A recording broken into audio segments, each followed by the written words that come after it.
making straight through and crossover Ethernet cable. Sa pag-wiring ng cable Ethernet, ang kakailangan natin ay ang crimping tool, wire stripper, gunting at ang ating UTP cable. Una sa lahat ay balatan natin ang UTP cable ng 3 cm. Cutter pala ang ginamit mga mi, hindi ang wire stripper. So, pagkatapos natin balatan, ay ating paghiwa-hiwalayin ang mga wires. Ating gupitin ang nasa gitna para maayos nating ma-arrange ang mga wires.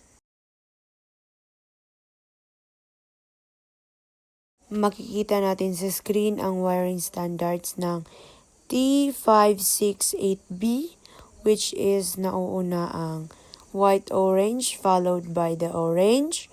Next is the white-green, blue, white-blue, green, white-brown, and brown. Ating alalahanin palagi na magsisimula tayo sa left to right.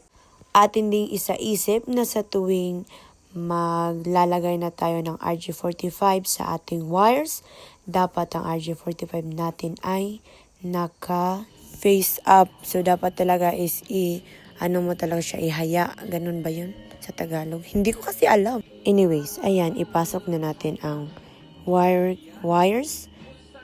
And make sure na na-push na lahat. Tapos, pagkatapos niyan, ay atin na siyang i-crimp.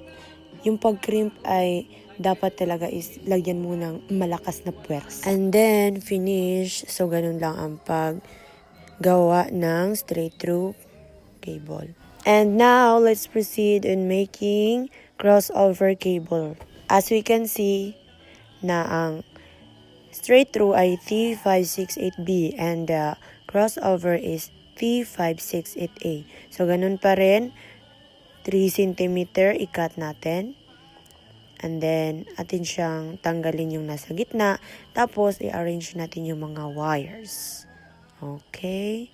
From left to right pa rin tayo mga mi. So, ayan, makikita natin, sinimulan niya niyang i-arrange ang mga wires. Ang una ay white-green, green, white-orange, blue, white-blue, orange, white-brown, brown. So, ganyan ang tamang pagkakasunod ng crossover Ethernet cable.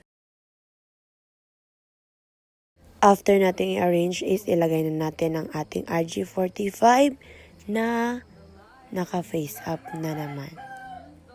Okay. Make sure na ipasok mo talaga lahat. Okay. Yes. And then pagkatapos ay i-crimp na naman natin. Gamit ang ating very all-purse hands. And yun lang, bye-bye.